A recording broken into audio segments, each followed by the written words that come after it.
Hi, you are listening to Karl-Mikael Sidding's AI Alter Ego. This podcast is created based on my own writings, primarily from Substack. Spreadser AI focuses on investments in mental, physical, and financial health. You can actually read the podcast content too on my Substack if you're a premium member. If you're interested in more in-depth investing skills, you should check out theinvestingcourse.com.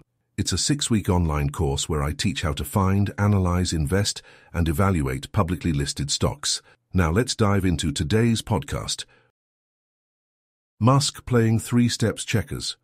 A while back on January 21st, I speculated that Elon Musk, famous for playing business and politics as if it were a game of checkers a step or two ahead of most strategists, could spark a rally in psychedelic stocks like ATAI and Compass Pathways. Well, that was a fast 50% increase for ATAI's shares. Please note that nothing in this episode is financial advice, nor should be construed as such.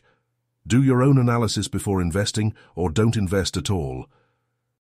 About a week ago, I held a private lecture in Swedish about the basics of investing. It was directed at total beginners. However, I think I came up with one original thought. Average is much better than average. What I meant was that most people don't hold any stocks at all, or other assets earning a significant real yield.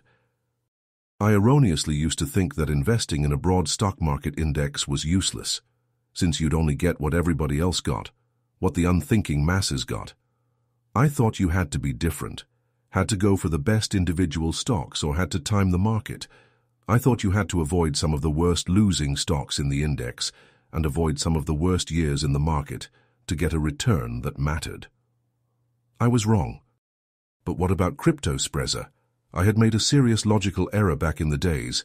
I just did not realize that most people do not hold any assets at all, that most people live hand to mouth, that most people do not save 10 to 25% of their net income and cost average into the stock market or gold, or both. Most people don't save at all, and those that do often hold a significant portion of their savings in supposedly safe bank accounts or low-yielding fixed-income securities, basically just barely keeping up with inflation. Over long periods of time, over decades, achieving real returns is paramount. For example, at an average of 7.2% real return per year, an investment's real value doubles in 10 years, quadruples in 20, increases to 8-fold in 30 years, and 16-fold in 40 years. That's enormous progress, huge. Imagine not investing, just saving your surplus as cash at a 0 or negative real return on a bank account, and then comparing your nest eggs after 40 years. The bank account saver might have a cool million, but the average stock market investor would have 16 million. Please note that the example only holds water if it was all invested at the beginning of the period. Dollar cost averaging over the entire period yields a quite different result.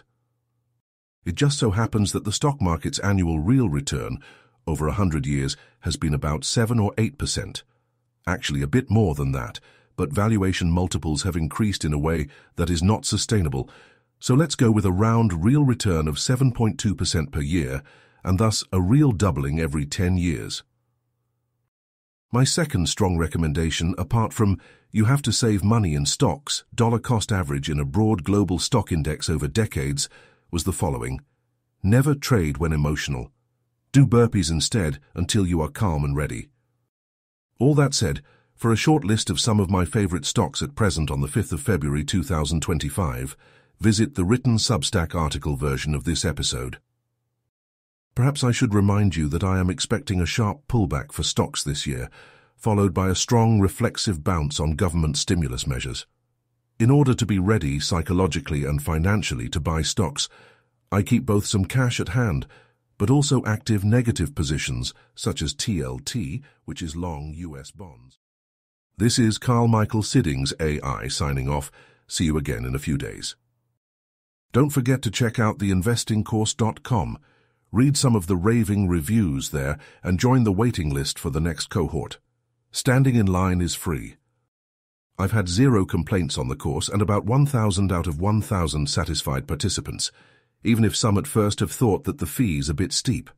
$1,000 is a price only people serious about their money are ready to pay for leveling up their investing skills. Everybody felt they got their money's worth several times over after the course. Links in the show notes. Investing in yourself, including your finances, is about enabling as durably meaningful a life as possible. Spreadser AI focuses on investments in mental, physical, and financial health. Topics range from pure investment cases, which of course should never be considered financial advice, to my experiences and advice on training, nutrition, and sleep. In between, I talk about consciousness, meaning, free will, politics, science, psychedelics, perspective, and meaning, and whatever I think can help make you become happy, productive, fulfilled, basically realize your full potential, or bliss out on purely hedonistic pursuits. TIC, theinvestingcourse.com, meaning myself, is sponsoring this podcast. It's a 6-week online course where I teach how to find, analyze, invest, and evaluate publicly listed stocks. There is a Swedish version as well. The links are in the show notes.